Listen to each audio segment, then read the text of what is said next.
अस्सलाम वालेकुम। आप देख रहे हैं न्यूज़ डिप्लोमेसी यूट्यूब चैनल और मैं हूं इमरान आज़म। नाज़रीन, यूँ तो इस वक्त मुल्क को कई बड़े चैलेंजेस का बुरहानों का सामना है, लेकिन सबसे ज़्यादा जिस चीज़ ने हमारे शहरियों की आवाम की ज़िंदगी अजीरन कर रखी है वो है लोड शेडिंग, यानी तवानाई बुरहान। इस वक्त नाज़रीन, मुल्क के जो बड़े शहर हैं, जो गर्म इलाके हैं, वहाँ पे जो दर्जा हरारत है वो 45 से 50 डिग्री सेंटीग्रेड के दरमियान जा रहा है। कोई ऐसा शहर नहीं है जहाँ पे इस वक्त 44, 45, 46 से कम दर्जा हरारत हो। लेकिन इसके बावजूद जो मुल्क में लोड शेडिंग का दौरानिया है वो 16 से 18 घंटे है। बहुत कम अगर किसी शहर में लोड शेडिंग हो रही है, इस्लामाबाद जैसे शहर में भी आप देखें तो वहाँ भी 7 से 8 घंटे लोड शेडिंग हो रही है रावलपिंडी इस्लामाबाद में। जबकि जो दीगर शहर हैं, पंजाब के अंदर पंजाब है या सिंध के शहर हैं, वहाँ 14 से 16 घंटे लोड शेडिंग हो रही है। जबकि देहात में तो सूरत हाल इससे भी बुरी है। लोगों का ये कहना है, ऑफिशियली तो ये कहा जा रहा है जी कि 14 घंटे है, 16 घंटे है, हम इस तरह मैनेज कर रहे हैं, लोड मैनेजमेंट की जा रही है। लेकिन लोगों का कहना है कि हमें पूरा पूरा दिन बिजली नज़र नहीं आती। और आज इस सूरत हाल में, जबकि कराची में आपको पता है कि अप्रैल के शुरू में ही गर्मी शुरू हो जाती है, और अब जब 2-3 माह लोगों ने देखा और तो लोगों का सब्र का पैमाना लबरेज हुआ, तो आपने देखा कि गुज़श्ता दिन कराची में किस कदर शदीद एहतजाज हुआ। तमाम लोग बगैर किसी लीडर के, कोई सियासी जमात, किसी पॉलिटिकल जमात ने लोगों को बाहर नहीं निकाला।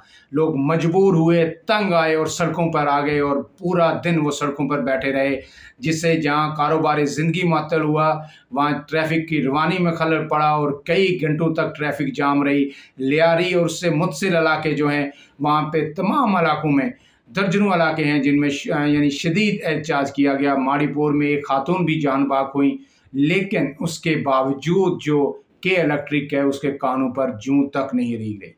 नाज़रीन, के इलेक्ट्रिक, अब मैं ये कहता हूँ कि प्राइवेटाइज करने के बाद भी अगर उसकी ये हालत है तो फिर हुकूमत को सोचना चाहिए कि कराची के 3 करोड़ शहरियों को हमने बिजली कैसे प्रोवाइड करनी है। अगर हम कराची के शहरियों को पानी भी साफ़ नहीं दे सकते, हम कचरा भी नहीं उठा सकते, हम कराची से अगर कराची के शहरियों को बिजली भी नहीं दे सकते, तो पाकिस्तान का माशी हब है वो हमें रेवेन्यू फिर क्यों दे? कराची का ताजर, कराची के लोग फिर टैक्सेस क्यों दें? लेकिन इसके बावजूद कराची के लोग सबसे ज़्यादा टैक्सेस देते हैं। अब ये सिंध हुकूमत की ज़िम्मेदारी है कि वो इस बुरान को किस तरह देखती है। के इलेक्ट्रिक, जब हम ये कहते हैं जी कि अदारों को प्राइवेटाइज़ कर दिया जाए, स्टील मिल को प्राइवेटाइज़ कर दिया जाए, वो बोझ है, वो परफॉर्म नहीं कर रही, प्राइवेट सेक्टर में जाएगी तो परफॉर्म करेगी। तो मैं आपको बताता चलूँ कि ये जो के इलेक्ट्रिक है इसको 2005 में प्राइवेटाइज़ कर दिया गया था। 1952 में इसको गवर्नमेंट की तहवील में लिया गया था और फिर 2005 तक ये गवर्नमेंट के पास रही, और 2005 में इसे प्राइवेटाइज़ कर दिया गया, जिसमें 71% शेयर जो है कंसोर्शियम है उसको दे दिए गए, जबकि 26% हुकूमत के पास रहे हैं। लेकिन इसके बावजूद अब तक के इलेक्ट्रिक की परफॉर्मेंस क्यों बेहतर नहीं हो सकी? पूरे मुल्क में तो बुरान है ही है। के इलेक्ट्रिक क्या कर रही है? के इलेक्ट्रिक की जो अपनी कैपेसिटी है बिजली पैदा करने की, जनरेशन की, वो तकरीबन 1875 मेगावाट है, और इतनी ही ये बिजली तकरीबन 1700 मेगावाट, 1680 मेगावाट ये बाहर से ख़रीदते हैं, आईपीपी से ख़रीदते हैं।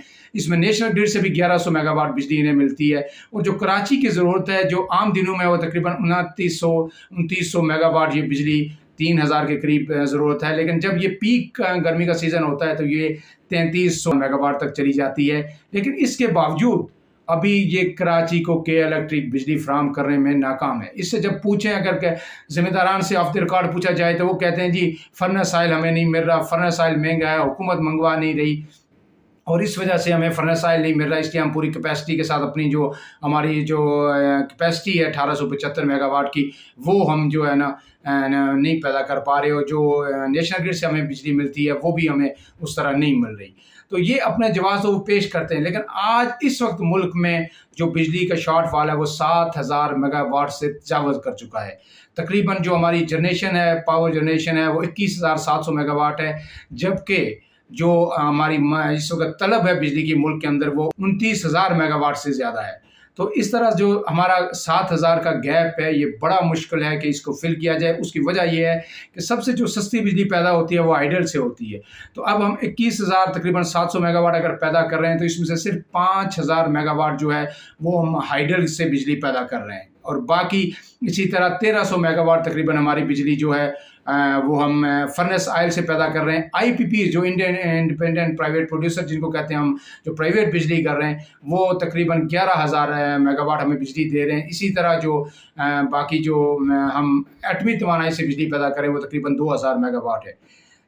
لیکن ہم نے ہائیڈل سے جب بجلی پیدا کرنی ہے تو وہ ایک لمبا پروسیس ہے، لیکن اگر ہم بر وقت جو ایندھن ہے وہ منگوا سکیں، ہمارے پاس ڈالر ہوں، زر مبادلہ کے ذخائر ہوں، تو یہ ویژول لوڈ شیڈنگ کی یہ جو کمی ہے یہ بجلی کی یہ پوری ہو سکتی ہے۔ ہم پوری کیپیسٹی کے ساتھ اگر ہمارے پاور ہاؤسز بجلی بڑھائیں تو عوام کو اس اذیت سے کم ان گرمیوں میں نجات دی جا سکتی ہے۔ لیکن ہمارے پاس جب ڈالر ہی نہیں ہے، ڈالر ہمارے 8 جو ارب ڈالر سے بھی نیچے چلے گئے ہیں، تو پھر ہم کیسے باہر سے ڈالر سے ہم فرنس آئل، کیونکہ سب سے بڑی امپورٹ ہماری فرنس آئل ہے، وہ ہم کیسے منگوا سکیں گے؟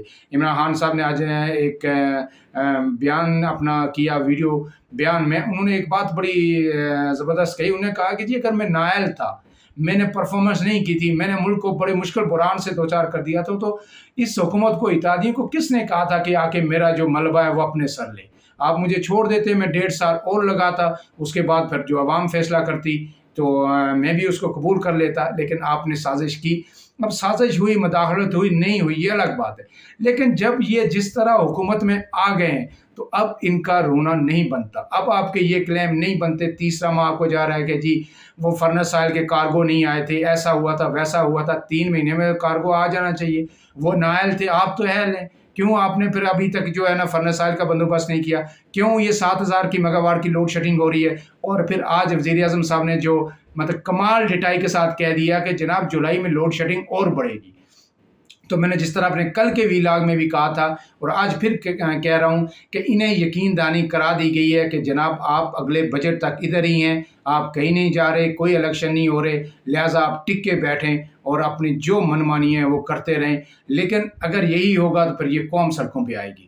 اس قوم کو نہ عمران خان کی ضرورت پڑے گی، نہ کسی اور لیڈر کی ضرورت پڑے گی۔ اگر آپ نے جو ٹیکسز کا بوجھ قوم پہ لاد دیا ہے، جو بجٹ آپ نے پیش کیا ہے، جو آپ یہ بجلی بحران آپ نے پیدا کیا ہے، اگر یہی جاری رہا تو قوم مزید صبر نہیں کرے گی۔